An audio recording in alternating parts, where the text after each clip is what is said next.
A little bit. Okay, Jamie, start to record. Everybody behave yourself. Yep. Don't want to get caught on film here with it. So Jamie, can I say something real quick? sure, Devin, go right ahead. Okay. I've been working on attendance logs, everybody, and I know this has been kind of hard for everybody, learning new technologies and stuff.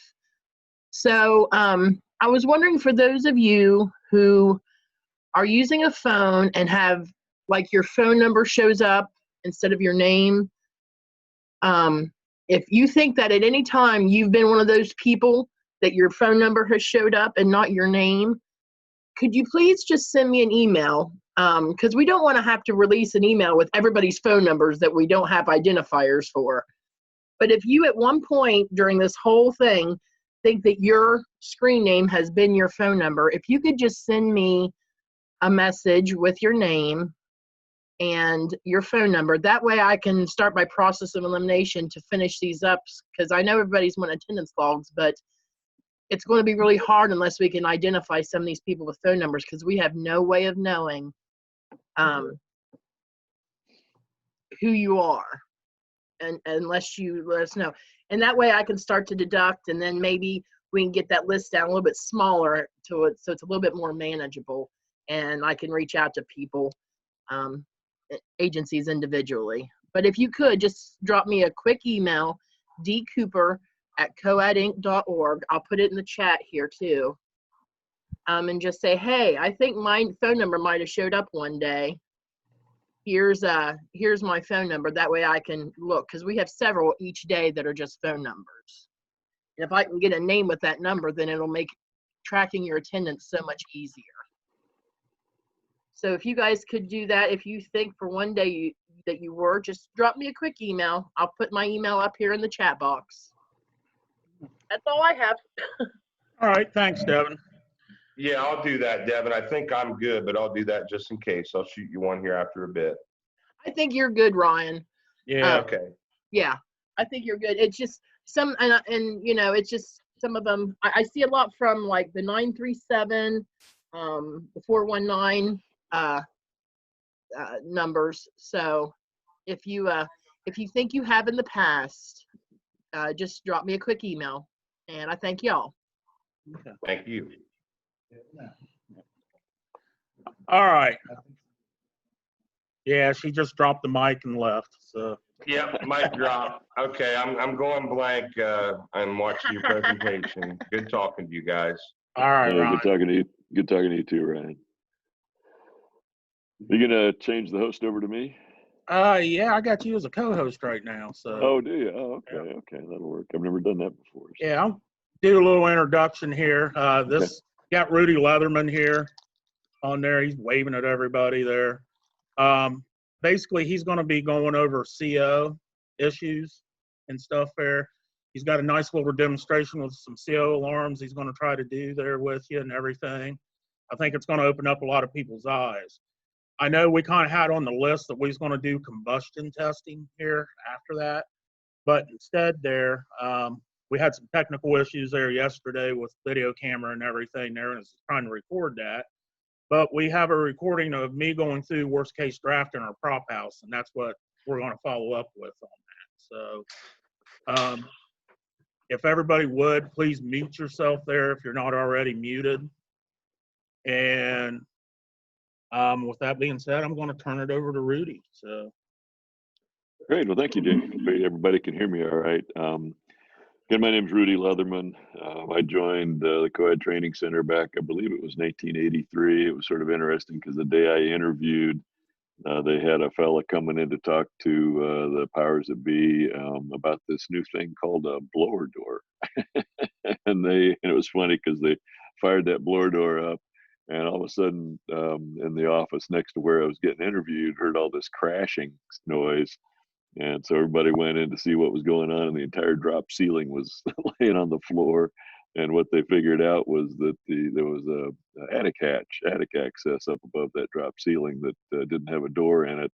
And when they cranked up that blower door, it just ripped the whole ceiling down. So anyway, and then we started doing HVAC inspection training, and then kind of took it from there and started doing even, you know, back at that time, it wasn't that difficult to troubleshoot furnaces and things like that. So we started doing some technician training and got a lot of people up to speed on actually how to do the work in some of the areas. So that was kind of an interesting deal. And then somewhere along the line, I had gotten in touch with Bacharach and asked them if, because we were just using the old shaker bottles, if anybody's familiar with those old mechanic wet kits. And I asked Bacharach to see if they could donate one of the new digital units. And they said, sure. They sent one over, and it's kind of how I ended up getting hooked up with Bacharach. And then it's sort of ironic because the state of Ohio bought, it was 100 of them or something like that. And it's just sort of ironic because I got a call from the marketing manager.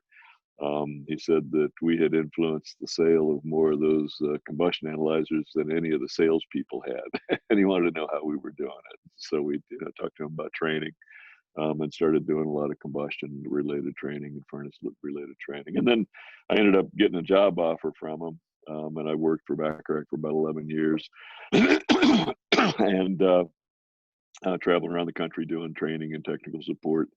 And then came back to work at COAD for the stimulus, whatever, 2011, whenever that was. And then I knew that was just a temporary deal. So I got an offer from manufacturers rep group that I work with now to come on and be the training manager and only trainer. So that's what I'm doing now. And I live just a couple of miles from the training center. So I come in here every once in a while and give these guys some crap and feel the love. So anyway, I've got a little demonstration that I've been doing for years and probably 20 years.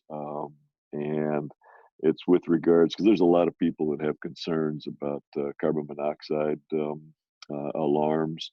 And the reason I want to do this for you all is to show you why it's important to do combustion testing on all the combustion appliances and do the worst case draft testing, all that kind of stuff. Simply because you cannot depend on a carbon monoxide alarm to protect a lot of folks.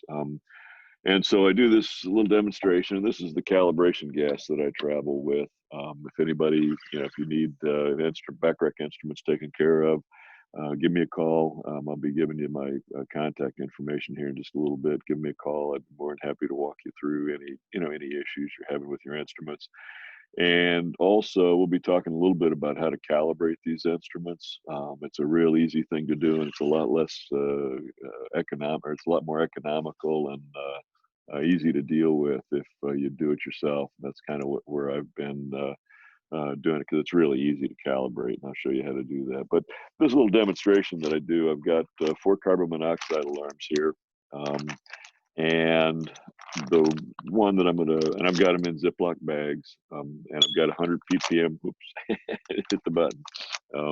I've got a tank of 100 ppm carbon monoxide here. Sorry about that. Tank of 100 ppm CO.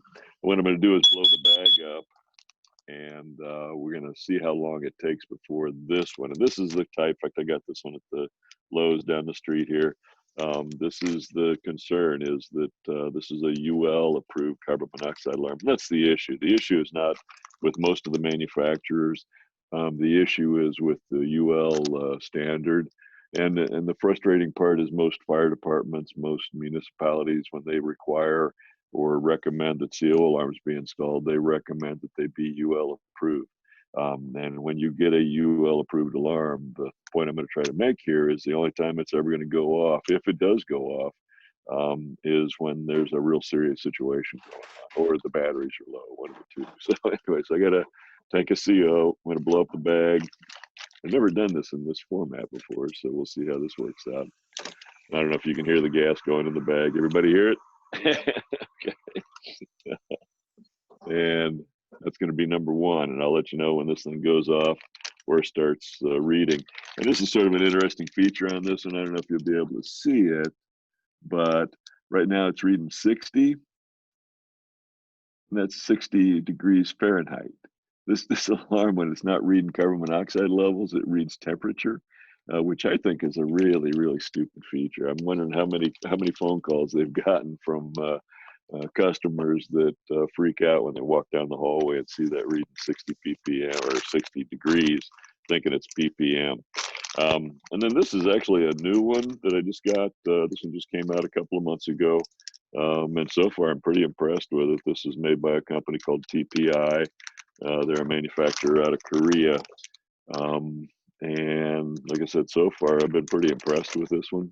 I'll let you take a look at it. And one of the issues is that the low-level carbon monoxide alarms, like these three that I'm going to be showing you here in a little bit, the issue is that up until now they've been, you know, $200, really expensive. And you can see this one's already. I don't know if you'll be able to see this. This one's already taken off. Okay, it's reading what, 28. This one is the UL approved one, is still reading 61 degrees. Okay, we're up to 39 now on this one. Okay, then I've got this one. This one's another one that, oh, there's this non-UL approved one going off. Okay, and this one actually, if you're interested in getting one for your own home, I got a guy that I can give you his contact information, and you can get one from him. They're about somewhere in the $80 to $90 range. And I'm going to go ahead and take this one out of the bag, or it'll just sit here and keep chirping. But you heard that one go off after less than a minute or so.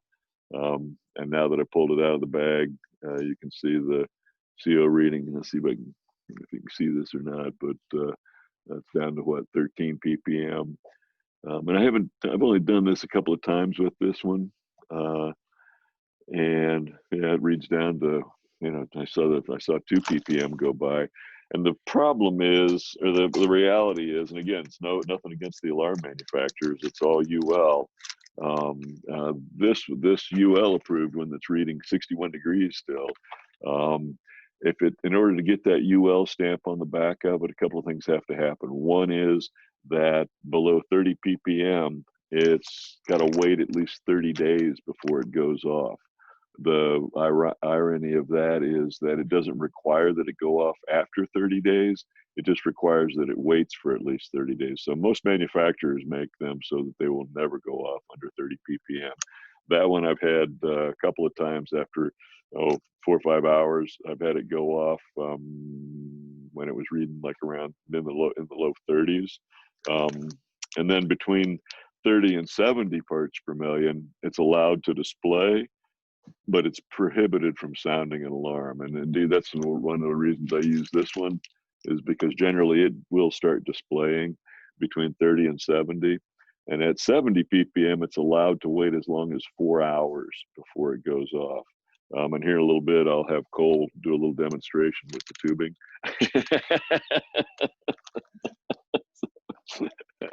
I'll just poison everybody in the room. So. Okay, and this one's really dubious, just because it has no manufacturer's name on it. I just happened to find it online. It was like $70, and when I got it, it had obviously been shipped directly from guess where, China. But it does seem to be a pretty good alarm. It's already reading 16 ppm, and that's before I could even get the hose out of the bag. I'm wondering if it's not the same type sensor and everything as the first one that I just showed you. So we'll see how long that one takes to go off. And this is one that's been around for quite a while. Okay. That's that one. And it's reading 64 ppm. Like I said, if it was a UL approved carbon monoxide alarm, it would not be allowed to alarm. This will really annoy everybody. It wouldn't be allowed to alarm at 64 ppm. It would have to wait to 70 before it could alarm, and then it has to wait for like 4 hours. So it has a memory to it. I mean, if it just had a manufacturer's name or something on it, it's really generic. But the irony to me is that it works better than one that I could get at Lowe's, at least so far anyway. And this is a TPI NSI one.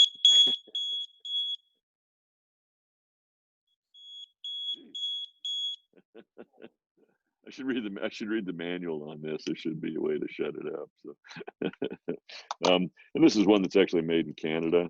It's a really good alarm. It's been around for a while, but the issue with it is that you have to be a certified carbon monoxide analyst through NCI is the name of the company. And it's a great company, good training seminar. But this one ends up being a $200 alarm, and we'll see how it does. But I've always had really good luck, and this one's fairly old, so I'm expecting it to go out any day. But when I first got it and did this test with it for a couple of years, it was actually doing really well. So that's kind of the skinny on it. And what happened was back in 1992, I believe it was, the city of Chicago required that carbon monoxide alarms be installed in all residences. The first 3 months of that heating season, the fire departments in the city of Chicago responded to 66,000 calls from these things going off. And the problem may have been carbon monoxide in a couple of isolated incidences, but primarily what it was the sensor technology back then. They were semiconductor sensors that were cross-sensitive. I've got a list of what Nighthawk's semiconductor sensor was cross-sensitive to, and it was just about any common household vapor, including my favorite was vapor from baby diapers. So it was one of the things that would set it off. And so the state fire marshals or the National Fire Marshals Association started a class action suit against UL to revise the standard. And so they dumbed the standard down to what we've got now, where below 30 ppm, it has to wait at least 30 days, and then it's not required to go off. Between 30 and 70 ppm, it can display. It's not required to display. It can display, but it's prohibited from sounding an alarm. And this one, okay, this last one that I did, it's reading 16 ppm already. I didn't notice when it started reading. We'll see how long it takes for it to alarm. And then above 70 ppm, it's allowed to wait as long as 4 hours. And as it gets higher and higher, like I said, when it gets to 400 ppm, it's supposed to go off in 15 minutes. I do have a tank of 1,000 ppm gas that I tried to do with one of these alarms. That was a couple of years ago. But with 1,000 ppm, it took about 4 hours before it finally alarmed, when it should have been going off in 15 minutes. And the thing that's really discouraging, I was actually even on Channel 10 News in Columbus a couple of months ago. They had a situation up there where a homeowner bought a water heater, a new demand condensing water heater, put it in himself, and that had happened in December. And then his family was everybody was sick all winter long, and they thought they were just passing the flu around to each other. And then finally in March, the entire family, 4 people, 2 adults and 2 kids and 2 dogs, they found them dead in the house. And when you looked at this news segment, it was a nice home. I mean, I don't have any idea how much a home like that would go for in Columbus, but it was a McMansion that somebody had put in. And the guy actually had a plumber buddy of his help him put it in. And what they didn't realize was he had picked up a unit that was set up for natural gas, and the home had propane. And then I guess when they were venting it with plastic pipe, it was a little bit of a bind, and the plastic pipe popped off the top of it, and it started pumping huge carbon monoxide levels into the home. And even though that happened, the fire chief, he was a very sharp guy. And I think I did this little test with him. I think I opened his eyes a little bit. But even the fire departments and municipalities are between a rock and a hard spot, because they always assume that something has to be UL approved. And I'm not sure that that's necessarily the case. And even if it is the case, by my way of thinking, UL provides a minimum standard. And if I want to put something in my own home that exceeds the minimum standard, I should be able to do that. And in fact, I've got 2 low-level carbon monoxide alarms in my own home. I'm trying out one of the TPI ones, because that one seems like it reacts real quick. And this NCI one I've had up at the house too, just to play with them. A lot of people are concerned that if I get a low-level alarm, it's going to always be going off, and that really hasn't been my experience with them. And we heat with wood. Every once in a while you get a little puff of smoke back into the house when you're lighting the fire. The only time I have set it off is when we're cleaning the oven, because by the time we clean our electric oven, it's pretty nasty. Last time I had the fire extinguisher ready because it actually caught on fire. So anyway, so that's kind of this little demonstration that I wanted to do. Let me see if this one, yeah, okay. Now it's reading 47. So it's either gotten really cold in here or it's finally reading carbon monoxide levels. I guess that's a nice feature, in that the homeowner gets used to seeing a number in the display, so they're not that concerned about it. So I think that's, but that one, like I said, it will go off eventually. It'll just take probably at least 4 hours before it does. So anyway, what I'm going to do now, let me, got a PowerPoint presentation that I'd like to share with you all. You guys see that? Okay, cool. I know most of you, and we started doing a little bit of commercial work, and I've been in a lot of commercial boiler rooms. This one was a beautiful commercial boiler room, clean as a whistle. Anybody recognize this one? If it is, you can put it in the comments section. This is, oops, Heinz Field, where the Steelers play. I like to start seminars off by pissing everybody off. So anyway, that's my claim to fame. I've been in 2 NFL football stadium boiler rooms. This was in Pittsburgh at Heinz Field. This one was actually Browns Field, or First Energy now, up in Cleveland. And it was sort of interesting because all the maintenance guys were running around in gasoline-powered golf carts. What is a gasoline-powered golf cart going to produce? And you can see that down here. Huge carbon monoxide levels. Now, I've never tested one, but common sense tells me I wouldn't want to be riding whoops, hey, that was the NCI that finally went off. It went off at 30 ppm. Again, it would not be allowed to alarm below 70 ppm. It's allowed to display, but between 30 and 70, it cannot alarm. Okay. So that's just kind of the demonstration I've done. I apologize if these things are too noisy. Okay. So that's, one of the issues is I think we've just gotten to be numb to situations where carbon monoxide is being produced. I think it's something that we need to raise our awareness about, because again, a regular carbon monoxide alarm is not going to provide a really good level of protection. The ironic thing is, if you look at the manual, and I'm assuming a lot of you have carbon monoxide alarms, if you look at the manual, if you read the directions in the manual, it would say that I'm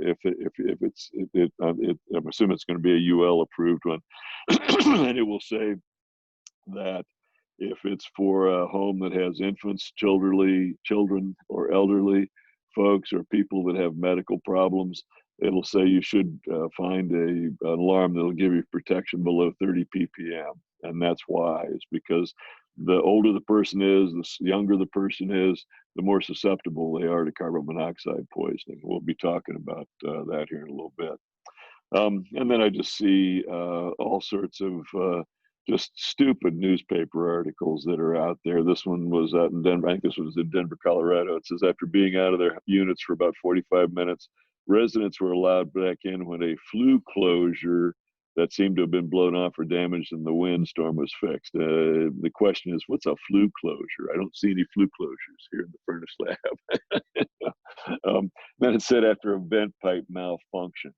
A vent pipe is, and was an atmospheric piece of equipment. A vent pipe is just a pipe, that runs through the building, up the roof. And a 21-year-old woman died in this apartment complex.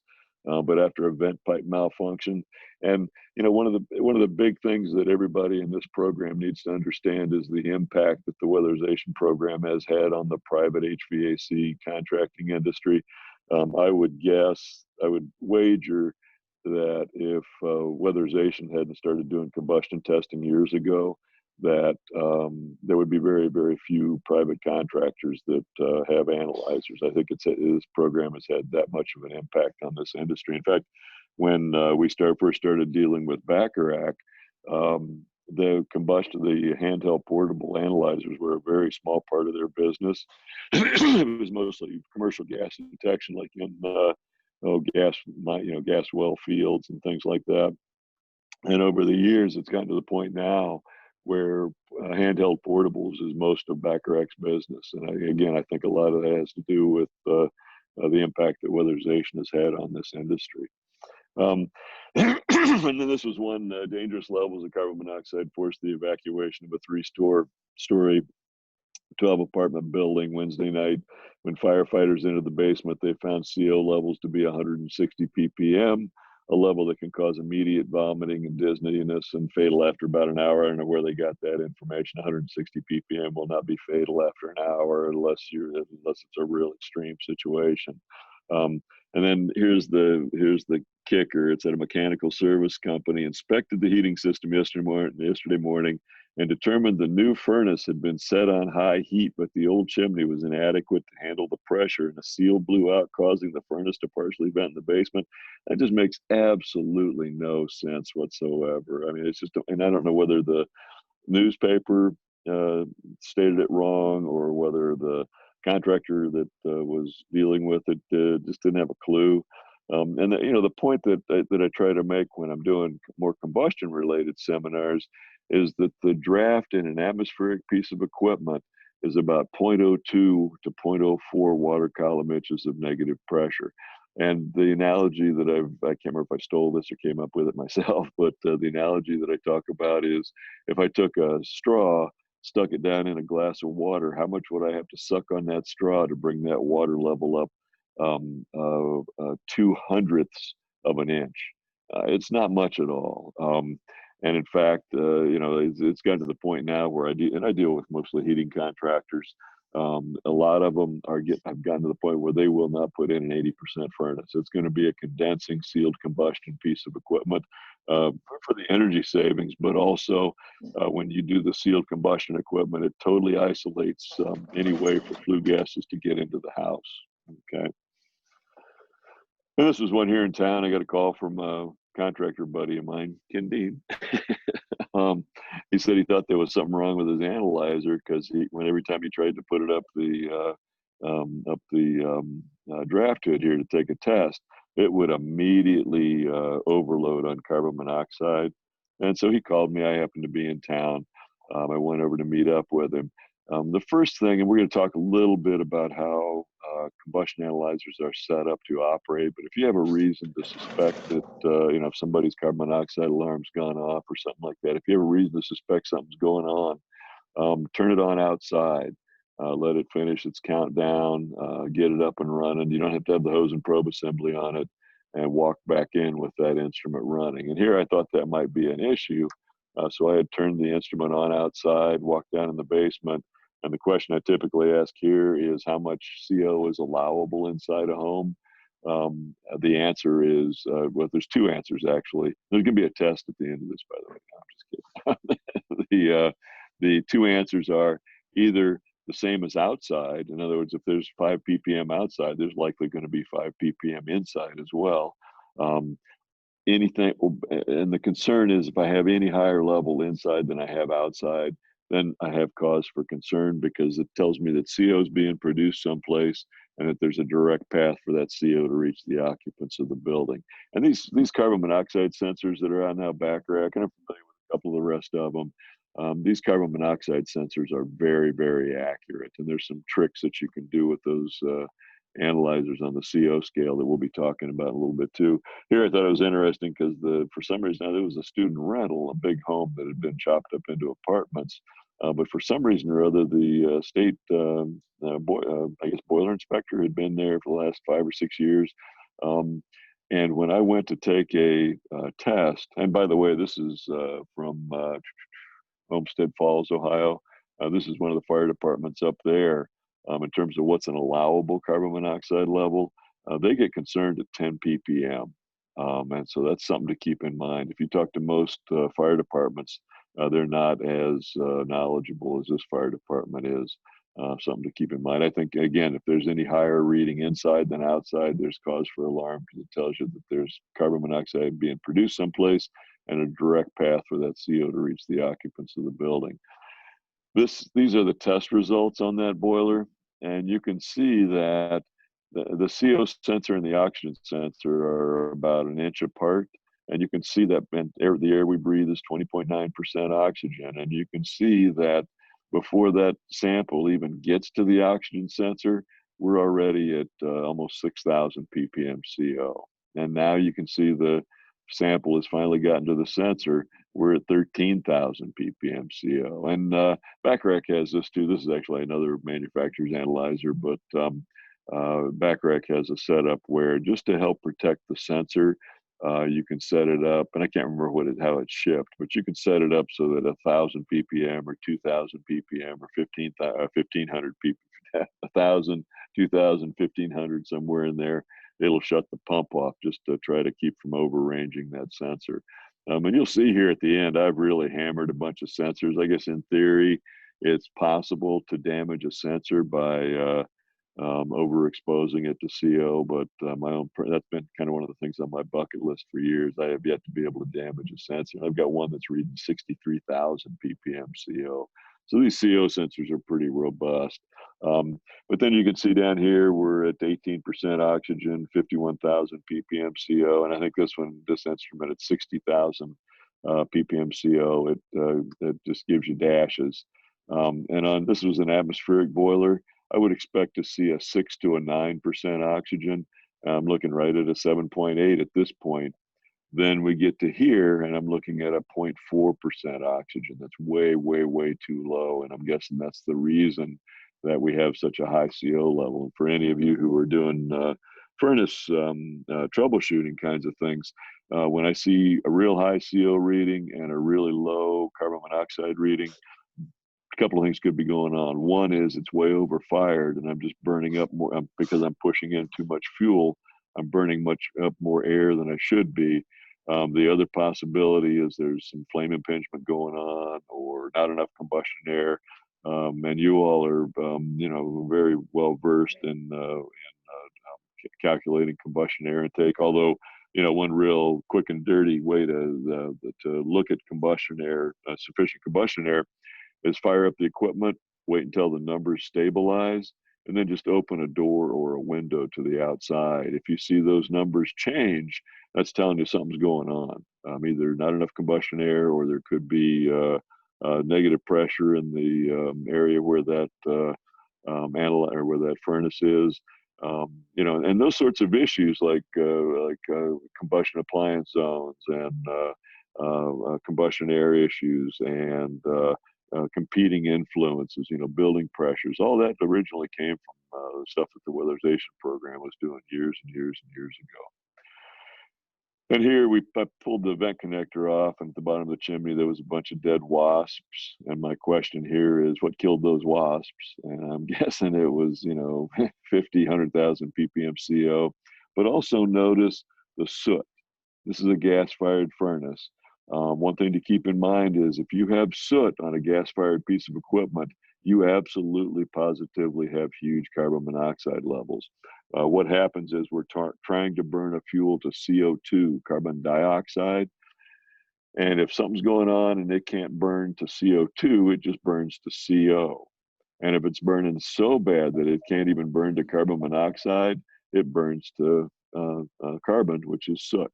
Okay, so if I'm taking a test on a piece of equipment and I see there's a bunch of soot in it, and I see it's reading 100 ppm CO, well, that's telling me it's not producing a lot of CO right now, but at some point somebody's doing something or something's going on that's causing huge levels of carbon monoxide to be produced. So these instruments are great, but you got to keep your eyes open. Things I keep my eyes open for: one is soot, obviously. The other is condensate. If I see rust, that tells me that it's likely condensing. And if it's a condensing piece of equipment that I see rusting, that tells me it's condensing in the wrong place. So keep your eyes open for soot and rust. Those are two things to keep in mind. And this was a boiler up in Cleveland at an assisted living center. And what I thought was ironic there was down below this bell-shaped draft hood, you could see a circle of soot, okay? And if you notice right here, there's a couple of footprints. This is going to get me in trouble one of these days. You can see where the boiler inspector had stood in the soot to put his sticker on it. And that's my hand. I just reached up underneath the draft hood, took a swipe, and that's the amount of soot that was underneath there. And this was in an assisted living center, not a good place to have carbon monoxide levels. And then the other big issue to me is it safe for me to be working here? We're all safety conscious. And carbon monoxide is something to be aware of. Is it safe for me to be working here slide? I guess that's how most beavers die, is trees falling on them. But understand how your instrument powers up that carbon monoxide sensor. Manufacturers, all manufacturers do what's called an automatic power up of the sensor, and that's how Backrack ships their instruments. Backrack, however, is the only company that you can set it up to do a manual power up of the sensor. And what an automatic power up of the sensor means is, let's say I'm down in the basement, I'm running a test, and I've got 50 ppm in that airspace in the basement. If it's set up for an automatic power up of the sensor and you turn that instrument on down in the basement where there's already 50 ppm in the air, in other words, it's sucking 50 ppm into it during the power up cycle, it's going to assume that that 50 ppm level is 0. If you change it, and it's real easy, that's one thing that I like about the back rack instruments, is that they're very intuitive. And if you have it set up to do a manual power up of the sensor, if there's 50 ppm in the basement, it will come up and say 50 ppm, just to give you a little bit of protection. It won't alarm or anything, but it'll come up and give you a reading. Here, this was actually in a convention center up in Columbus. I had turned my instrument on, or I noticed that then this back rack doesn't do this anymore, a little personal protection monitor. And I noticed that it was reading 5 ppm when I came in the door. Just to see, I turned my instruments on, and I have all of them set to do the manual power up of the sensor, and you can see it came up 5 ppm also. The other thing to keep in mind is if you see more than about, if there's more than about, and there's not an exact number, but if you see like up to say 100, if you see 100 ppm, if there's 100 ppm CO in that space, Backrack's instruments will come up and say CO sensor error. So if you ever see that in one of these instruments, and they've been doing this for a long time, if you ever see that CO sensor error message come up, these CO sensors they should last for a long, long time. I've seen CO sensors that lasted, 15, 18 years. They do need to be calibrated every year, but these CO sensors last for a long time. If you ever get a CO sensor error message, you want to get outside, turn the instrument off, take the hose and probe assembly off of it, turn the instrument back on. And again, it'll run for, if you with the back rack stuff, if you have the thermocouple plugged in, it'll take 30 seconds for it to finish its calibration screen. If you have the thermocouple unplugged, it'll take 60 seconds because it's continuing to look for that thermocouple signal for another 30 seconds. But turn it on outside. If it comes up outside and reads 0, then go back in with that instrument running. And again, you don't have to have the hose and probe assembly attached to it. Go in with that instrument running and see what's going on in the house, because there's probably an issue. And this is just an example. This is another, and I didn't get here with this one this morning. This is the Defender. It's another low-level carbon monoxide alarm. But again, it's about a $200 alarm, whereas some of these that are coming out now are more like in the $80, $90 range, which I think is pretty reasonable. And so what I did here was and this was actually I'm amazed at the number of HVAC supply houses I go into where people are getting poisoned all day long. And this was one of them. I went in, I could not do that CO alarm demonstration because as soon as I pulled them out of the bag, they started going off. And so here I've got this instrument set up to do, you see it says automatic 0, CO auto 0. And that's how they're shipped, unless you've changed it. That's what yours is going to say. And when it comes up, it says 0. It's a false 0. Okay. We know that we've got 6 ppm or so in there. That's a false 0, and it's not giving us the information that we need. Okay. This next scene, oops, it's manual. Okay. I'm sorry. This next scene. I screwed it up.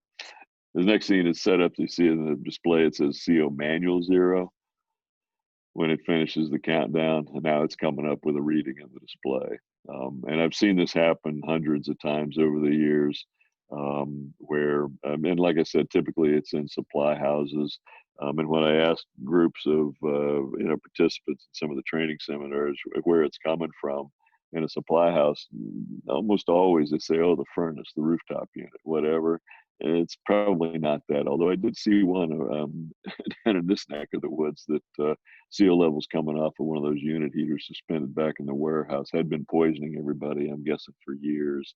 But it's probably coming from a propane-powered tow motor. By my way of reckoning, propane-powered tow motors should be illegal to operate inside a building. I've been in it's amazing when I go in to do a training seminar on carbon monoxide. I hate it when I'm doing a seminar on carbon monoxide and everybody in the room's getting poisoned from CO levels. It's just so ironic to me. I just can't tell you how many HVAC supply houses I've been into where everybody's getting poisoned.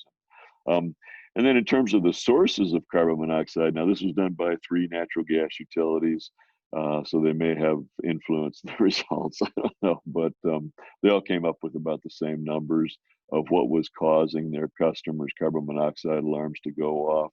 And 60% of the time, it was due to an automobile in an attached garage. Okay. Automobiles typically produce huge levels of carbon monoxide. So, you know, when somebody's in the wintertime, instead of firing your car up and leaving it in the garage to warm up, get it out of the garage, back it out. And weatherization, again, has gotten people aware that if there's flue gases getting sucked into the house, there's probably a negative pressure problem in that house. And it's causing some efficiency issues, but also it's causing some safety issues as well. Like I said, 60% of the time it's automobile exhaust. And this was, I don't have a garage at my own house. I went over to a buddy of mine's house, and it's sort of interesting. I'm sure some of you have your own things, but my thing, when I'm driving down the road, my family's looking at the mountains and the trees. I'm looking at vent pipes. So when I pulled up to this guy's house for the first time, see that vent pipe up there, it's either corroded or sooted, you know, there's something going on there. And I would suggest that you do that, kind of get in the habit of doing that when you pull up to a customer's home. Take a look at the chimney. Take a look at the vent pipe coming out the roof. Take a look at the chimney. See if you see anything going on there. But anyway, I just pulled my vehicle in here. This was done a couple of years ago, so I'm using a Monox or 2. I left the car running, got up, came around, and it's already almost 1,000 ppm. Okay, and you know, here's another thing that weatherization has influenced is the use of these smoke generators. I'm not sure if you're using them anymore, but that was something that really opened our eyes about duct leakage and building pressures, things like that. This is the return that's in the garage, and you can see it's open, cracked there. It's sucking in anything out of the garage. And what else do we keep in our garages besides automobiles? You got gasoline, herbicides, pesticides, you know, all sorts of stuff that we don't necessarily want to be pulling into the house. And here's, you know, one of the joints, you can see it leaking there. And this is actually the opening where that return goes into the basement. Furnace and water heater over here. You can see that whole entire house is under a negative pressure. What we ended up figuring out was that it was due to duct leakage in the attic. And again, this is something that weatherization has had a huge influence on the private heating industry becoming aware of these sorts of things. And here I've closed the garage door. Probably lead paint there. That's another issue that we're going to get into today. But I've closed the garage door, and you can see smoke getting sucked underneath that garage door. And here, probably all of you are familiar with Gravely lawn and garden tractors. This was my 1964 model. That was kind of my hobby for years, was keeping this thing running. And you can see at the steering wheel, it's reading 134 ppm. This was an instrument Backdraft used to make, just a carbon monoxide only ambient carbon monoxide test instrument, and they called it the Canary. I thought that was an interesting name. And when I started looking at this tractor, what I realized was it's designed to expose the operator to exhaust gases. What goes on is every once in a while, here's the muffler, obviously, exhaust coming out of here, big fan on the back of it that's pulling in air and blowing it up over the top of this shroud, over the top of the cylinder head, and then it comes right out underneath the seat. And if you think about a farm tractor, a traco, a bulldozer, in a lot of cases, the exhaust pipe is right in front of the operator. You know, we've just gotten ignorant about a bunch of these things. Then it's just another example. This was in a supply house up in Toledo. Came in, and this is after we'd opened up the warehouse and aired it out a little bit. But when I walked in the door, the sniff at carbon monoxide alarm, you know, it's the personal protection monitor, it immediately started going off. I mean, I got 4 or 5 steps in the door, and it was interesting because one of the counter guys there I've known for, geez, probably 20 years. And I came up, shook hands with him, and I can't make these stories up. When I'm shaking hands with him, he's sliding a bottle of hand sanitizer over to me, and he says, "Rudy, you might want to go wash your hands. I think I'm coming down with something." And it was carbon monoxide poisoning was what he's coming down from. I mean, it's one of the symptoms is flu-like symptoms, and it's something to be aware of. And we went back to test the forklift, And you can see coming out of the exhaust pipe was over 6,000 ppm CO. And just to give you a little bit of a frame of reference, the U.S. Army did a study. I think this was back in 1953. So it's, you got to take it with a grain of salt. But what they determined was that 12,000 ppm would kill a young, healthy man in 1 minute. So we're, 6,200 ppm CO is definitely going to hurt somebody. And that study, I mean, there's sort of a couple of things ironic about that study that I'm just assuming. One is that the older guys knew not to volunteer. The Army was feeding these guys LSD, syphilis, all sorts of other stuff. The older guys knew not to volunteer. So I'm guessing when they asked for volunteers for this carbon monoxide study, they were young, healthy men. Men are less susceptible to carbon monoxide poisoning than women simply because they have more red blood corpuscles in their bodies. And that's what carbon monoxide does is your red blood corpuscles that transfer oxygen, throughout your body. Its CO is similar enough to oxygen that your red blood corpuscles thinks it's carbon monoxide or thinks it's oxygen, and it'll absorb that carbon monoxide, and then the CO will stay for long periods of time. And basically and then as it gets circulated through the body, it'll poison different organs. And it'll just basically suffocate somebody. Their body just loses the ability to carry oxygen. And keep this in mind, I used to smoke years and years and years ago. When I was actively smoking, I could take one of these instruments, take a deep breath, and hold it for about 20 seconds, and then just exhale into the bottom of that instrument. And I would generally blow about 16 to 20 parts per million. I was pretty proud of that. And then I quit a bunch of times.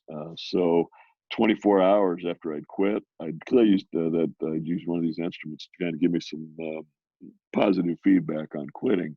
24 hours later, if I was blowing 15 ppm while I was actively smoking, 1 day later, I would still blow about 10, 11 ppm.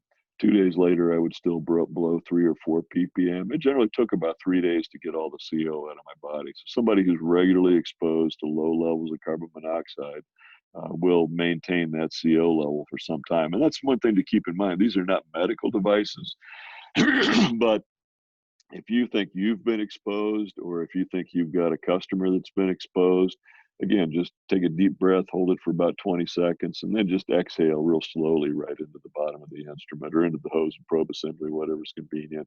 And if you've been exposed, it will show up in the display, there's no doubt. And by the way, I haven't done a lot of testing on propane-powered exhaust, but this is not a perfect world. I should not be running with a 0% oxygen.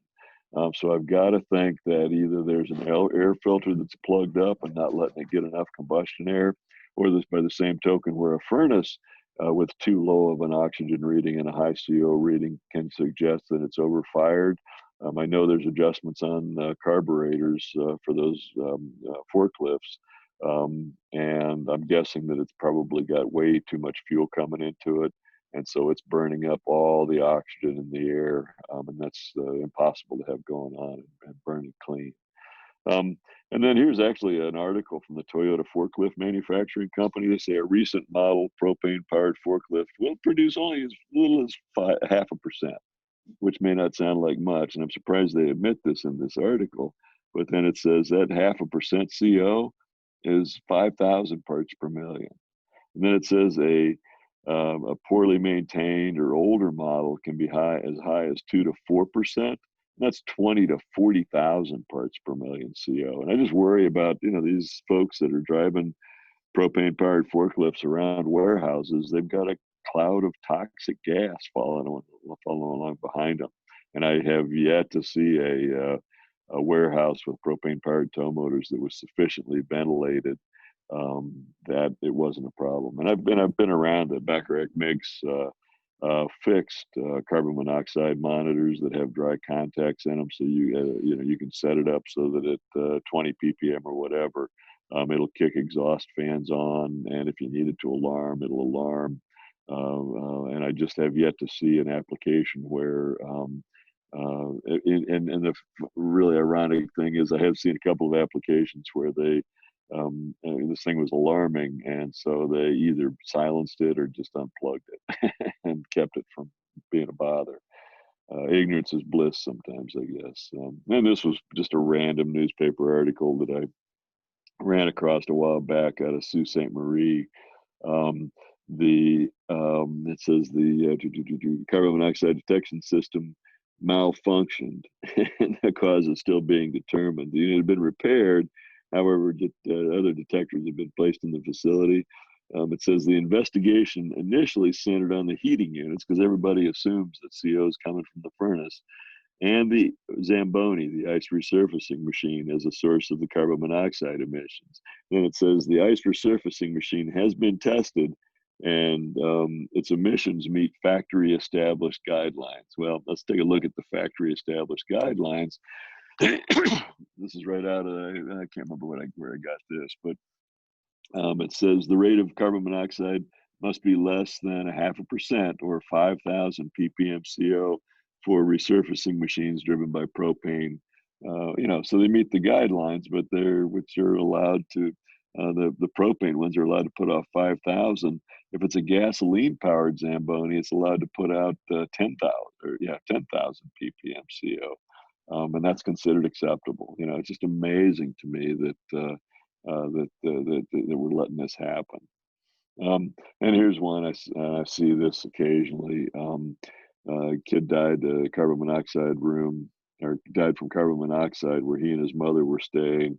And it was a faulty swimming pool heater right below the room.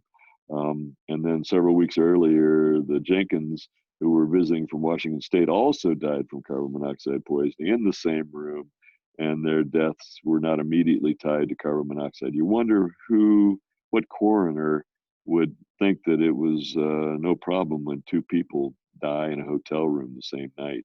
And seriously, when I'm on the road, I have a low-level carbon monoxide alarm in my luggage, and it's gotten a reading a couple of times. And because some of these hotels, geez, I was at one actually in Columbus on the north side, that you could see the vent pipes were all sooted up, and that the next morning I got a thing slid under my door saying that there wouldn't be any hot water like from noon to 2 or something like that because they were having the water heaters serviced. And I checked with the manager at the front desk, and he said, "Oh yeah, about every 6 months or so we have to have the company come in and clean the soot out of the water heaters." It tells me that whoever's doing this work doesn't have a clue what they're doing. I'd be real concerned about that, and they're certainly not doing combustion testing. So 60% of the time, the CO was coming from an automobile in an attached garage.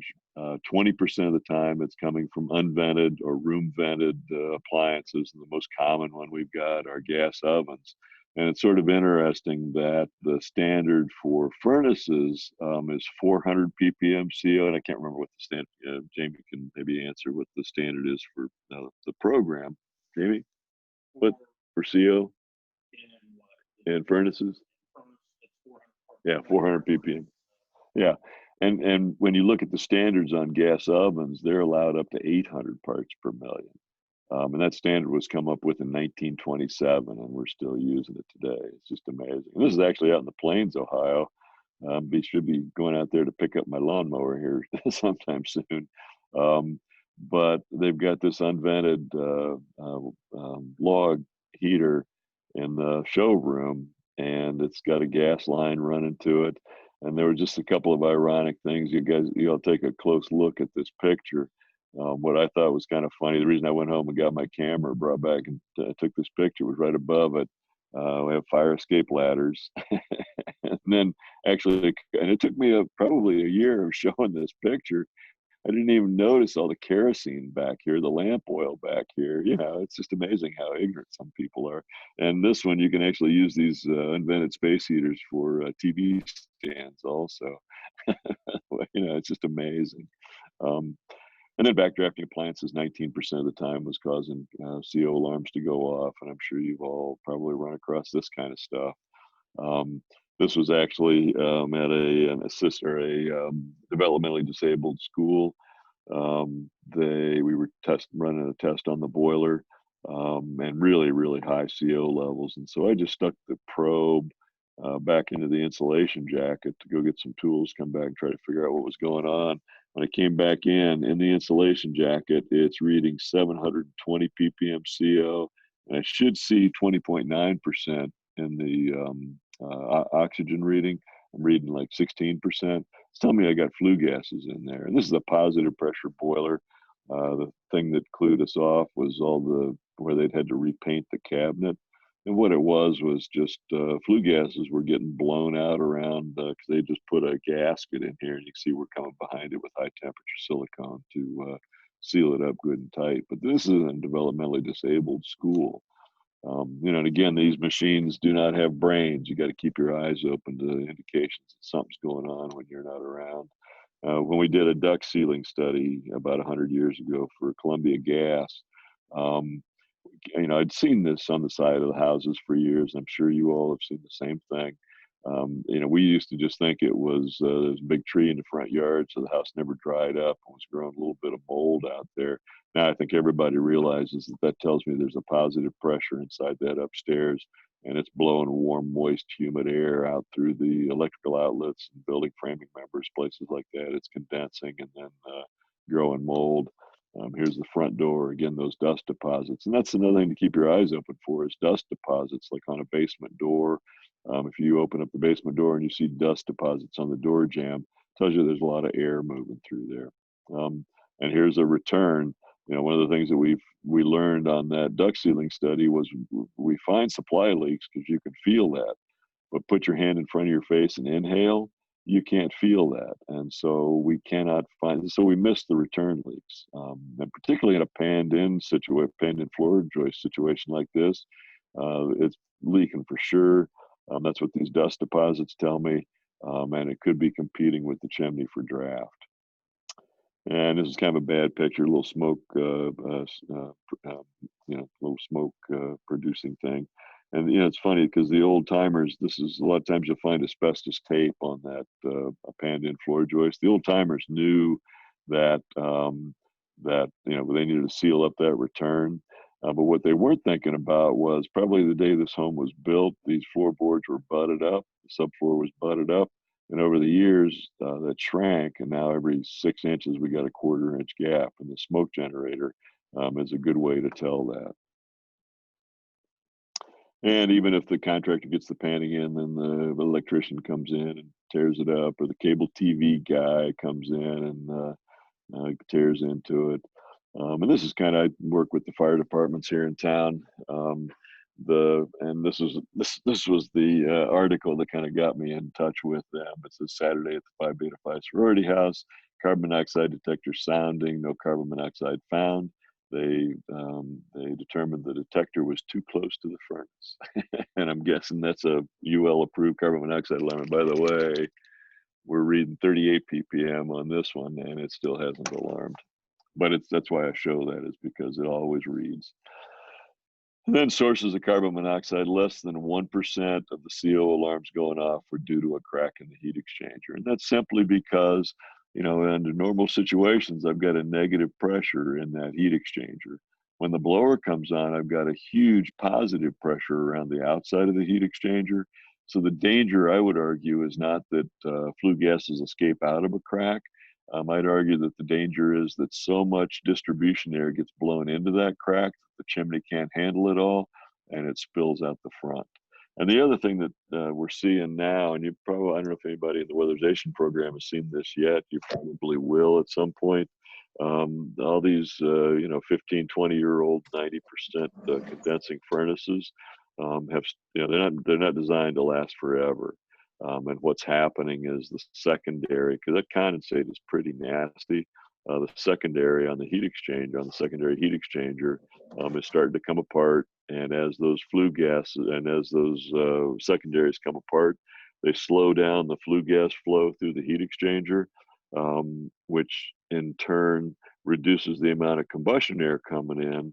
And so kind of the rule of thumb is if you see a real low oxygen reading and a high carbon monoxide reading on a condensing sealed combustion unit, That's one thing to suspect, is that secondary starting to come apart. And this was just at the time here in town, one of our competitors, when we were doing heating work, he did heating, plumbing, electrical, and deadly CO2 testing. It's not CO2, it's CO. CO2, we probably got 400 ppm CO and fresh, or CO2 and fresh air. It's not that, and I'm amazed at the number of contractors that I run into, and they're just not thinking about it, but they say CO2 alarms, or whatever. And there are devices that you can open up fresh air intakes and things like that on too high of a CO2 reading, but it's not CO2 we're worried about. It's carbon monoxide, CO. Then here's an example. It says this product is intended for use in ordinary locations. It is not designed to measure compliance with with OSHA standards, because the OSHA standards are much more strict than residential standards, which is sort of ironic. And then here, this one says individuals with medical problems may consider using warning devices which provide audible and visual signals for CO concentrations under 30 ppm. The point is, why wait for the alarm or injury? We need to test the source and make sure that everything's operating safely. Okay, and then just real quick, the CO sensors need to be calibrated every year. If you've got a bunch of instruments in your agency, I would suggest just getting the calibration kit and doing it yourself. I'll be showing you my contact information at the end. The kit that Backrack sells, I don't recommend. There's some other options out there that I think are a lot better. Doing it yourself, it's less expensive, more convenient, and you can monitor that instrument's performance. And one thing that Backrack is very aware of is that if the weatherization program has an instrument that's down, that pretty much stops everything. And so these instruments have become a real critical part. Again, if there's ever any issues you have with these instruments, please feel free to give me a call, drop me an email. I've also got some YouTube videos up on doing calibration. The other option, and this is unique to Backrack, is the B-Smart's CO sensor replacement program. You sign up for a 2 or a 3-year commitment. It's about $100 a year. And what Backrack will do is at the time that you've determined, they will send you a calibrated CO sensor. You just swap out the CO sensors, which is really easy. The back of these instruments, you open them up where the batteries are. That's where the CO sensors are. As you look at the back of these instruments, the CO sensor is the one on the right-hand side. And again, I've got a YouTube video up, or give me a call. I'd be more than happy to walk you through any of this sort of stuff. It's real easy. There should not ever be a reason why you would need to return an instrument for Backrack. And if anybody says, well, doing it yourself, isn't that a liability issue? I honestly don't believe so. I know a lot of companies, and I've been doing calibrations for probably 25 years, and I've never had an issue come up. The issue that's going to come up, I would document when it was calibrated, but the issue that's going to come up is if you do not calibrate an instrument. And Backrack uses very good carbon monoxide sensors, so I very rarely see them that are off that much. Here's the B-Smart sensor program. Again, it's a real easy program. You just go into it, go to the main menu, go to calibration screen, enter in the magic password 1111, go to CO, and then, this is doing the calibration yourself. I'm sorry, change it. I use 100 ppm, and that's what I would recommend. So you change that reading to 100 ppm, and then, because that's what's in the tank, is 100 ppm. You can get it anything. And I also get the balance in nitrogen, so that way I can check out the flow path.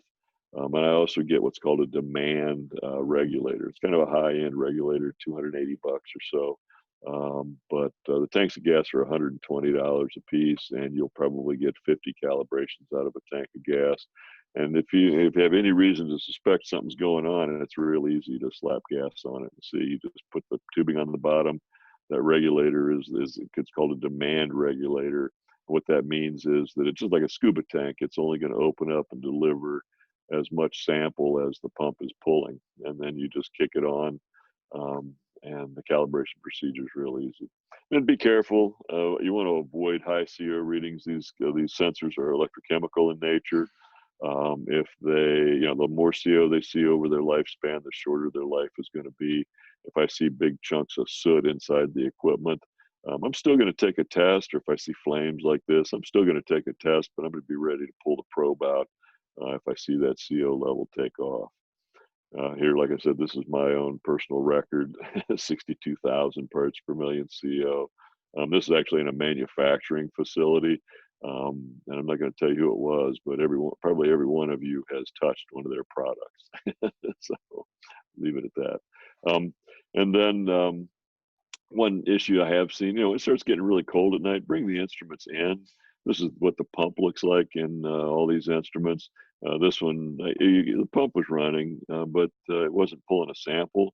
And when I opened it up, and you can see drops of condensate in there, if that pump is at 0 degrees and you start pumping warm, moist flue gases through it, those flue gases are going to condense. And these instruments are designed to be exposed to condensate, but they're not designed to be soaked in it. But even this, it takes me 10 minutes to open up the instrument, get into it, and clean the pump out. And I've had a couple last winter that the pumps were just full of soot from a company that was doing a lot of oil work. All the stuff you should never have to send an instrument in. And if you have a part you need, I've been involved with Backrack for a long time. I got crates full of parts and pieces, like hose and probes. If there's ever anything I can help you out with, give me a call. I mean, if I've got the part you need, I would be more than happy to send it to you. I'm trying to get rid of this stuff. So, and then here, this is to do the post purge. Again, the thing I like about the Backrack instruments is that they're very, very intuitive. You go to setup, hit F2 to get to the main menu, go to setup, scroll down to post purge period. I would suggest starting out with a 1 minute post purge. I think most agencies have for the Insight Pluses. You have a choice of 1, 5, or 10 minutes. I would suggest 1 minute to start out. What that means is when you first turn the instrument off, it's just going to say purging sensors for 1, 5, or 10 minutes. And then once it completes that purge cycle, then it's going to count down from 5 and shut off. So you can go ahead and disconnect the hose and probe assembly, stick it back in the case, go about your business, whatever else you're doing, and it'll run for a little while and then shut off. And then 4 tips for extending the oxygen sensor life is: 1, watch that condensate. This is too much condensate in that moisture trap. Empty it out. Keep the sensors dry. If the inside of it's still got all sorts of droplets of water in there, pack it back in the case with the moisture trap apart, because you want to keep the sensor dry. And then 3rd tip is put it back in the case and let it run for a little while. Again, keep the sensor dry. And the 4th tip is keep it from freezing, particularly if you haven't been keeping it dry. So, these instruments should be, like I said, there should never be a reason to send one in. So anyway, there's my contact information. Like I said, Backrack's been involved with weatherization for, a long time, since the late 90s or late 80s, probably. I know a lot of agencies use Backrack instruments, and anything I can do to help keep them afloat, give me a shout. So,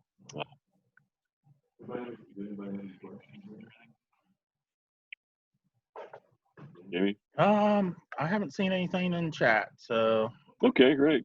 Well, like I said, if anything does come up, if you didn't get a chance to write that phone number, email address down, you can always give folks here at COAD a call. They've got my contact information. So appreciate your time. I think we're good. And enjoy the rest of your day. Yeah, we're gonna switch over here and stuff. So if everybody wants to take about a 5-minute break or something, you need to grab something to drink or need to run to the restroom real quick, go ahead and do that there. I've got a little video here of me walking through worst case draft in our prop house. It's gonna tie in pretty good with what Rudy just went over. And hopefully this might help some people out that's struggling with worst case draft.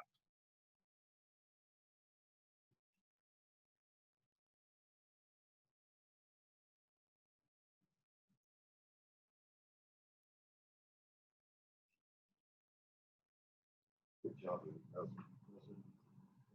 Interesting.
Boot.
Hello, I'm Jamie Marshall. I'm going to be going over worst case draft testing with you today. Jim Hall's back there operating the camera behind me. I'm going to be going over the most current version of worst case draft on there. Basically, we're in our prop house here right now and everything. We're going to be walking through this and going step by step. If you look at the worst case draft form, if you're familiar with that, the first thing you want to do is put the date down for the day on that, which I believe today is the 30th of March. Okay, put your name down, of course, job number. And then the first thing I need to know there is the outside temp. So I'm going to go check the thermometer out here that we got out here at the prop house, see what the outside temp is.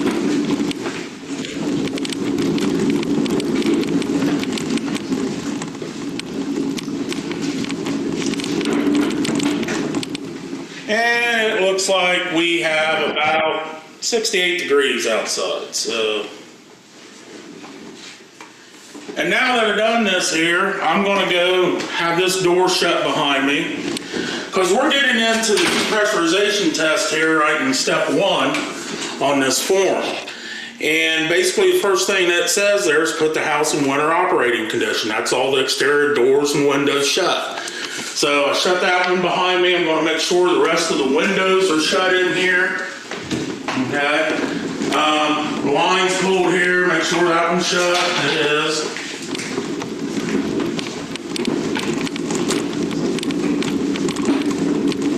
Got this door open, so let's shut it.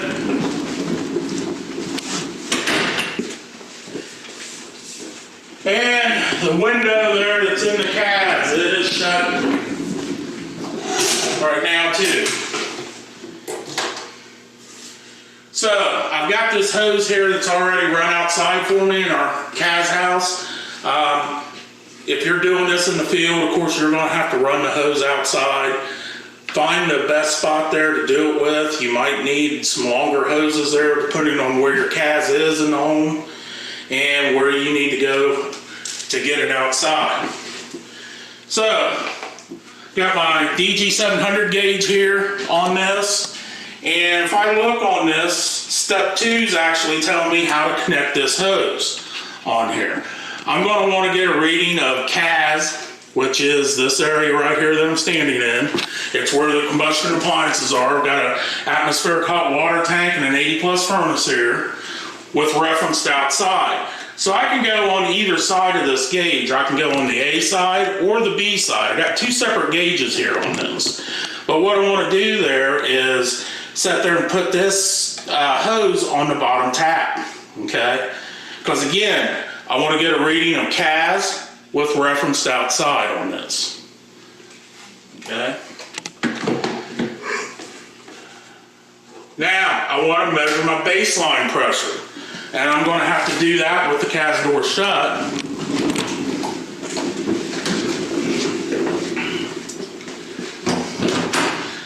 The CAS door shut, the house is at rest, all the exhaust appliances are off.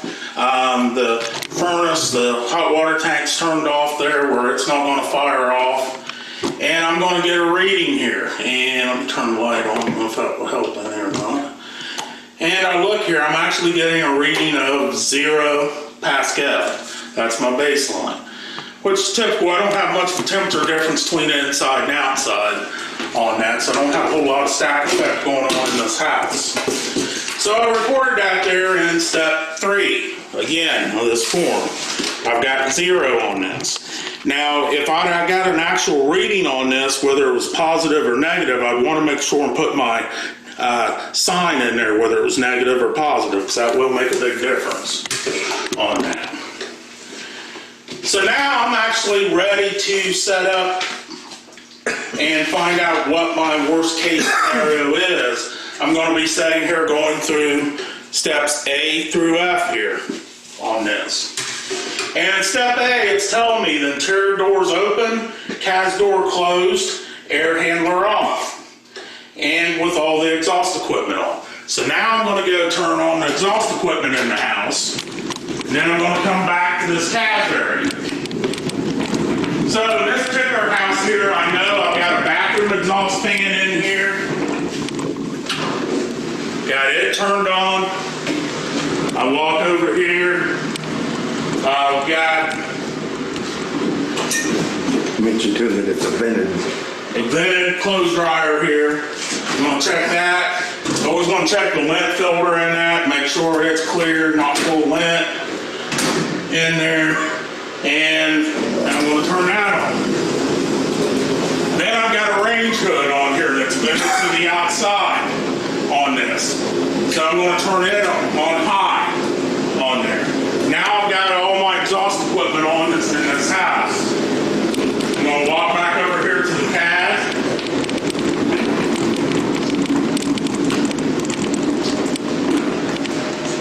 Just let you move back in there.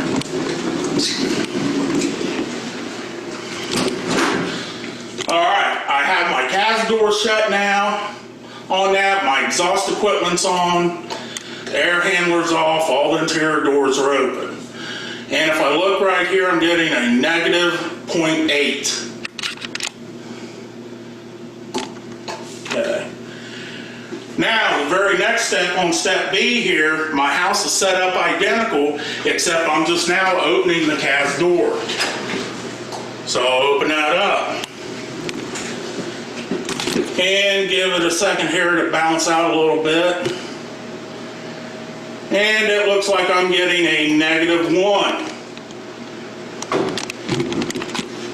on that. Okay.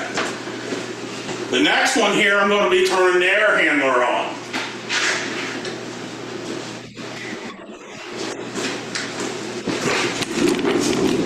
Okay.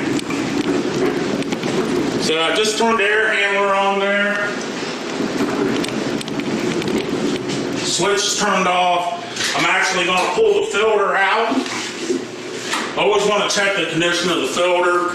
If it looks slightly dirty, pull it out. So we want to try to get as much air moving through that air handler as possible. Okay.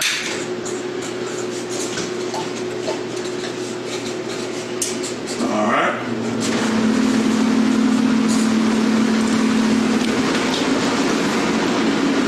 All right.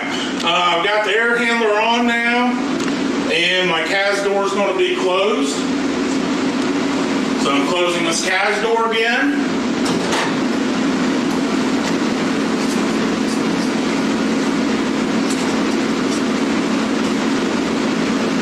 And it looks like I'm getting a negative 1.6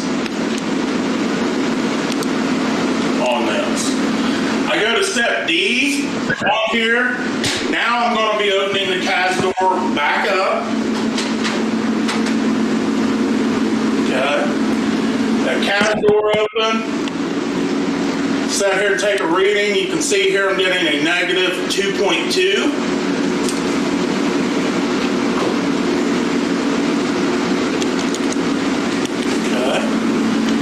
I'm going to go through the house and close all the interior doors, which in this prop house here is pretty easy. We only have 2 interior doors here to worry about.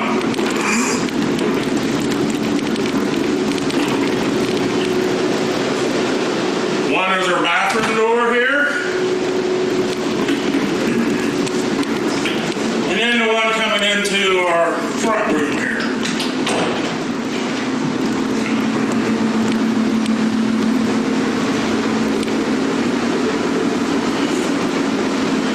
So that's the only thing I need to do is just shut those interior doors. My CAS door is going to remain open, my air handler on.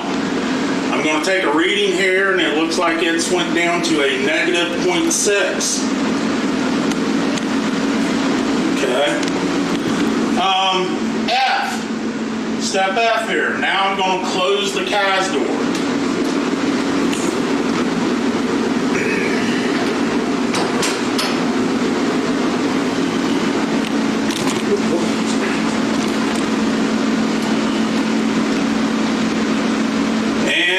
Like that's going to be a negative 0.6 as well. Okay. A couple things I'm going to be looking at here. Step D is going to be my worst case, negative 2.2. Okay. The other thing I want to pay attention to on this here is step C, because when I turned the air handler on here in step C, my CAS went way more negative on this. So that means my air handler is having a negative impact there on the CAS. I want to do some investigation to see what that was. That could be something like unsealed ducts, return ducts there in the CAS. It could be supply leakage there. Our ductwork's going into the attic. About to go? In there and stuff. It could be that the supply's actually leaking into the attic and causing a negative pressure here. Or it could be the location of the return grills and everything. It could be a combination of things. But here, in the process of doing this job, I'm going to want to figure out what's causing that and see if I can alleviate it. So, in here. So right now, I'm going to go back here and set up step D. That's my interior doors open, CAS door open, air handler on. So I'm just going to open up all the doors in the house here on the inside.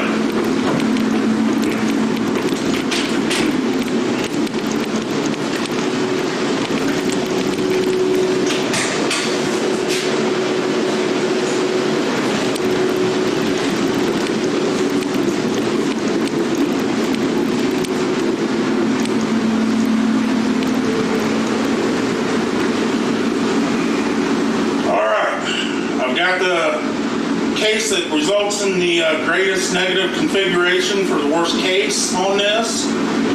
And now I'm going to check for spillage and then draft on this and record my final depressurization on this. I'm going to start with the lowest BTU rated appliance there, which is going to be my hot water tank on this. And basically I need to check for spillage at 1 minute here on this. I'm going to use a mirror to do this with. The mirror fogs up there. That means I've got spillage coming out of the draft diverter. I'm also going to be sure to go all the way around this draft diverter because it could actually be drafting up one side and blowing back down the other side. So, I'm going to fire off our water heater here. Lid off. Got a clock right here with the second hand. It was about 20 after on that second hand when I was doing that. And I can feel the spillage here coming out of this right now. There's moisture there collecting on top of the water heater. You can see that as I wipe my hand across there. Okay, moisture there is definitely a sign of spillage. If I stick my mirror under there, you notice it folds right up on that.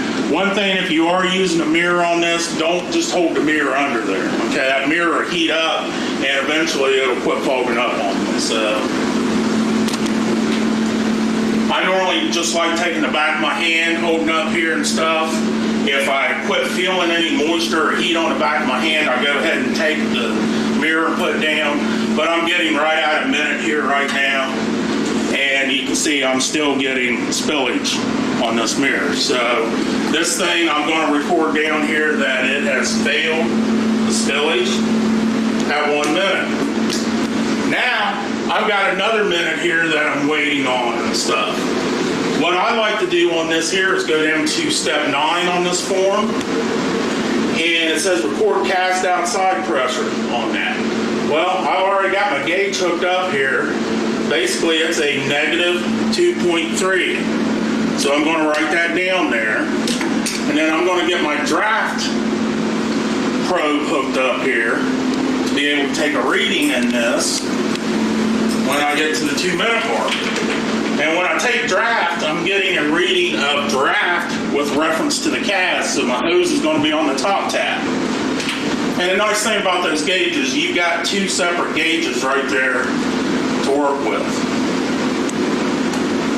So I'm right at 2 minutes there now. Stick that in. I'm actually getting a positive 1.5. Okay. So put that down 1.5. Okay.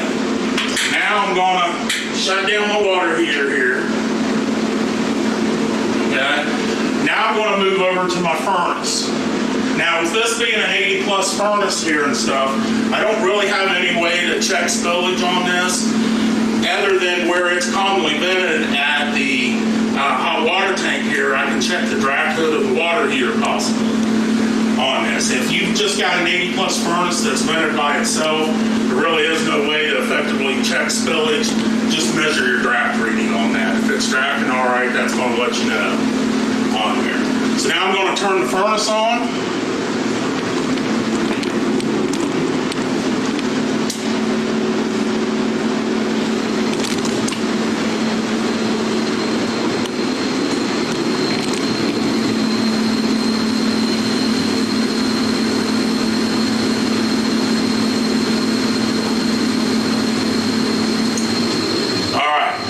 This is one key thing right here. Fire this furnace off. It's going through its purge cycle there and everything. The blower shut off on this right now, okay? When this thing actually lights off and everything, it's going to be about 30 to 45 seconds before that blower kicks back on. I don't want to take any readings on this or anything until that blower kicks on, because the worst case was with that blower on that area.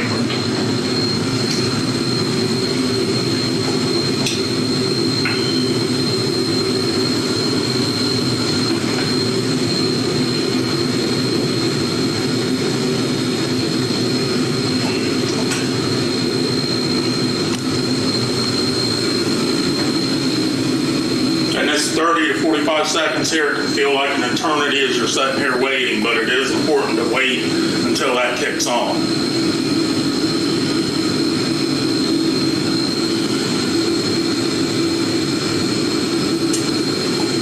All right, that's kicked on.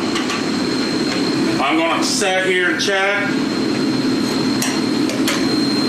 I have no spillage here coming out of the draft converter of this water heater right now. So now I'm actually going to take a draft reading on this. And if I look at my draft reading on this here, I am getting a negative 3.9, negative 4, 4.1. All right, it's varying a little bit there. I'm going to call it a negative 4. Okay. So I got a negative 4 on this. While I have appliance 1 running by itself, I'm taking another reading, CAS, with reference to outside. And on this here, it is actually negative 2.4. Okay. Now I'm going to set this down. Now I'm actually ready to do appliances 1 and 2 together on this. So I'm going to fire the hot water heater back up. Furnace still running. And I'm going to check for spillage at the water heater. Okay. My water heater's running. I'm not getting any spillage when it's running in conjunction with the furnace on this. Okay. So basically, this is going to pass the spillage on here. Now I'm going to take a draft reading with both appliances running. Draft on appliance 1 here. We can see that looks like a negative 0.4 on that. So I'm going to write that down. For negative 4. Now I'm going to check the furnace. And as we look back at the furnace, it looks like it's drafting about a negative 5.7, 5.6, right around in there. So, 6, okay. Now I've got all my draft and spillage testing done here. I need to take one more reading in CAS with reference to outside for both appliances here. And as you can see, I'm getting about a negative 2.5 on this. 2.5, 2.6. That on step 9? That is on step 9. And now I'm going to turn these appliances back off.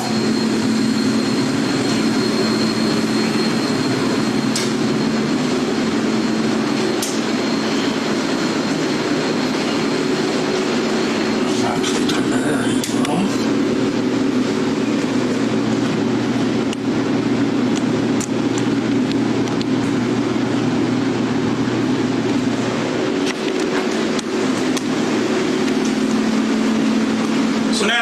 Step out here, there's a little bit more room. The air hammer is not making quite as much noise.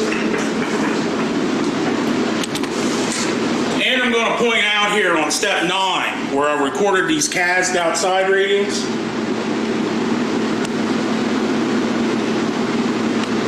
Okay. I recorded that, and then I took my baseline reading of 0 from step 3 and moved it down to the second line underneath each one of those, under appliance 1, appliance 2, and appliance 1 and 2 by itself. Being our baseline was 0, those numbers aren't going to change it.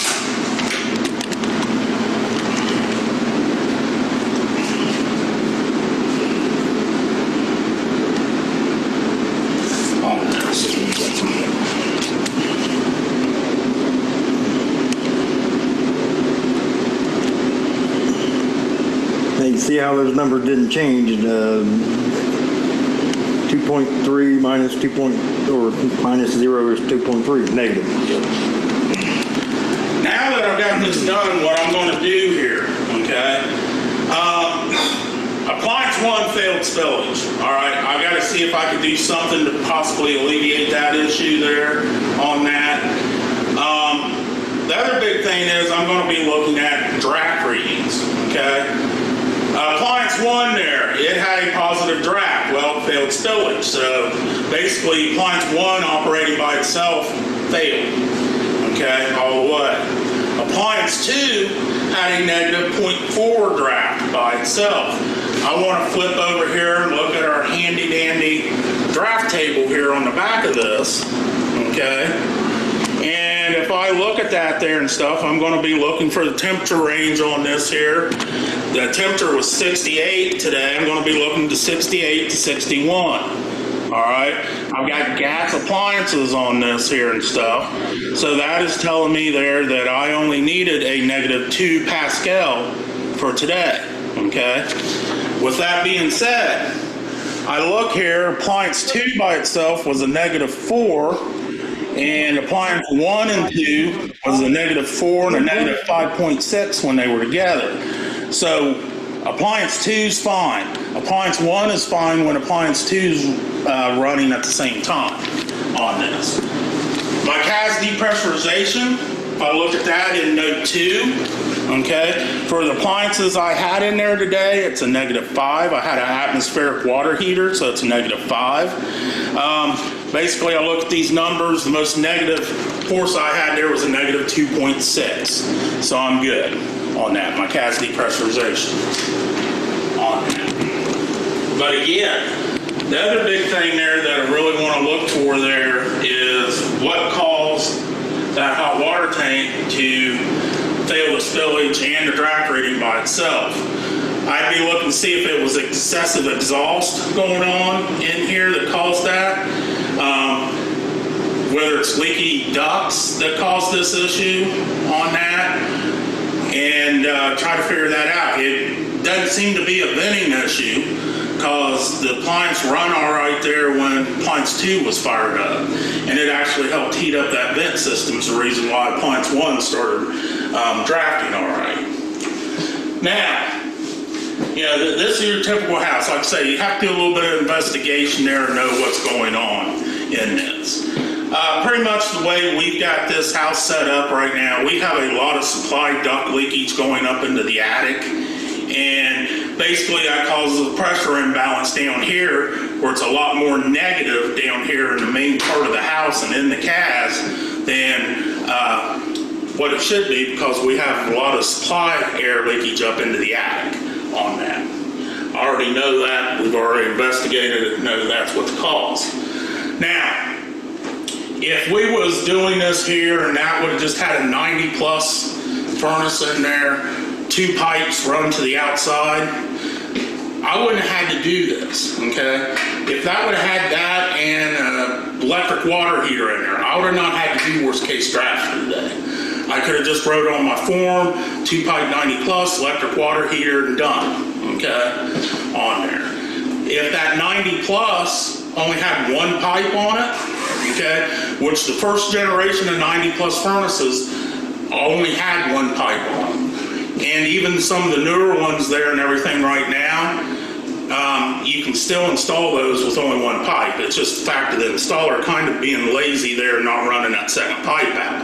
But that's something to pay attention to. If it was just a 90 plus furnace in there that only had the exhaust going outside, I'd want to look at that there, and I'd still have to do my depressurization level on that. And if I reached a -10 with that 90 plus furnace in there, I'd have problems, okay? Big way to take care of that is running that second pipe outside if that furnace is so equipped. If that furnace isn't equipped, it might be a good candidate to look for a change out, because that furnace is probably 30 years old now, so in there. Anything else? If you could just go over the air handler impact, or not the air handler impact, but where the actual water heater failed, that they could actually go back and turn some fans off to see if that was a problem. Yeah. You know, one thing, I kind of mentioned this before here, where the water heater failed by itself. One thing that we could do there is just go down and, you know, turn off 1 exhaust fan at a time, see if that takes care of the issue there of the water heater wanting to backdraft by itself there. And if that doesn't do it, then I can start looking at maybe duct leakage or something like that that's causing the issue on that and stuff.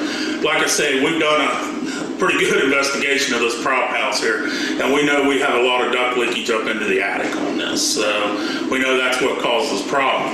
Another thing there that we have going on here too, you know, here's our CAS door, okay, and right there's a return grill, all right. That can have an issue on it there too. If we notice step D on our form was our worst case scenario, well, step D is with the CAS door open, okay, interior doors open and air handler on. So that return grill is definitely having a big effect there when that CAS door is open on that. So, you know, it made almost a half a Pascal difference just that CAS door being open and shut on there. Okay, I think Jamie's covered pretty much the basics, and we know that down the road that this form is going to change again, but in reality, you're still going to be doing basically the same stuff. If you just follow the steps, 1 step at a time, And again, please keep us in mind. Give us a call. We'll help you out with some TNTA. I think that's it.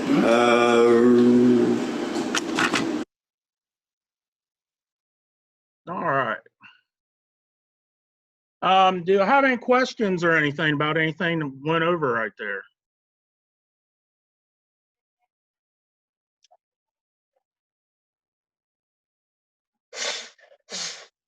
Anybody? Okay. You know, I know that wasn't necessarily a perfect recording there, but I hope that it helped get the point across to you about how to do the worst case draft and everything on that. Basically, we had some camera issues here yesterday and we was trying to record something on combustion analysis, so we used this here instead. But I think that was a good tie-in to the CO issue there that Rudy had. This worst case draft there is the absolute most important test that we're asked to do in weatherization there and stuff, because we're making sure to keep the people safe in the house when we're working on it. We go in, might not be an issue there when we first arrive there and stuff, but as we go in, we start sealing the house up and everything. We're making that house tighter. It's going to change the way that house works, and it could make appliances start to backdraft on there. That's the reason we want to do this at the end of every day in there. And I noticed there where Tim said something, check ambient CO during the test. Yeah, I actually had a clip on there that got edited out of there and stuff. If you noticed there in that, I did actually have a personal CO alarm on me there and stuff. It never went off, but that is something you definitely want to do there, is have that personal CO alarm on you to monitor your ambient CO while you're performing that test. You don't want to be in there breathing in a bunch of CO if it's belching back out at you on there. Hey, Jamie. Yeah, Jim. Fire the camera guy. Yeah. The camera guy wasn't bad, so in there. I mean, for what it was, I thought it turned out pretty good, Jim. It did, it did.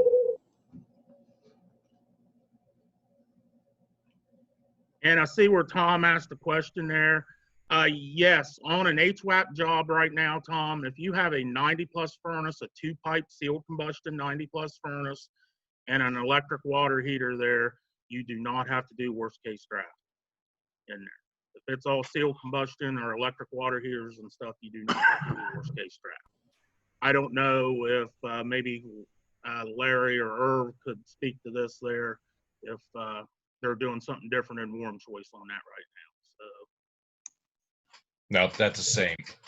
okay, so that's across the board there, it sounds like. So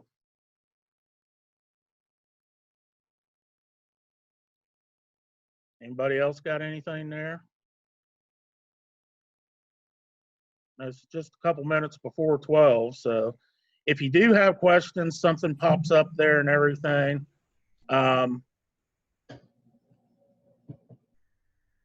Yeah, somebody asked a question here and stuff. We'll get that for new crew training and stuff. We are looking about getting a YouTube channel set up there where we can start putting these recordings of these seminars on here and stuff. As soon as our IT guy gets that all set up for us and everything, we should start putting these up there on our YouTube channel, and we'll distribute that information to everybody there as well. So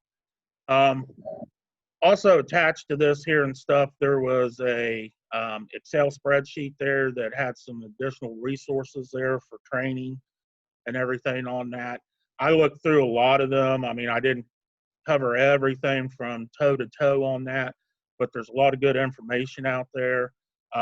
Saturn Resources YouTube channel on there has some really good information. There's some short videos there, 5 to 10 minutes long and stuff there, covering different topics, but there's a lot of them. So if you're looking something to help take up your time there and stuff there, that might be one thing that could help you out on that. So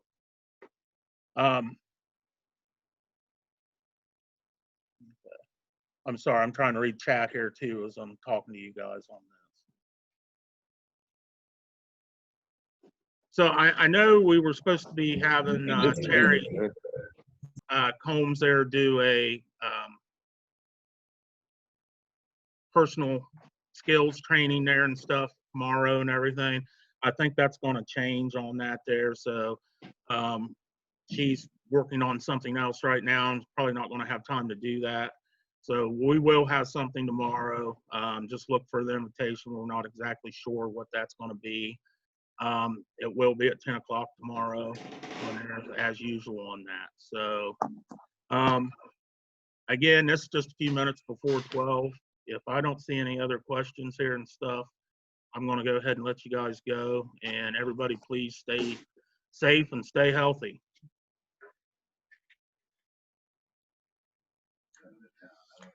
Thanks, guys. Always good to see you still in action. Yeah. Community Well, we're trying here. Good deal.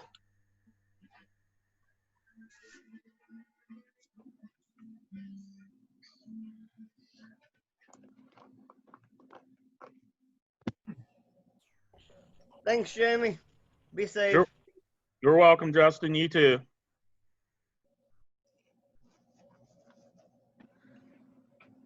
Yeah, thanks for the presentation, everybody. Thank you. Thanks, Jamie. You're welcome, Mark.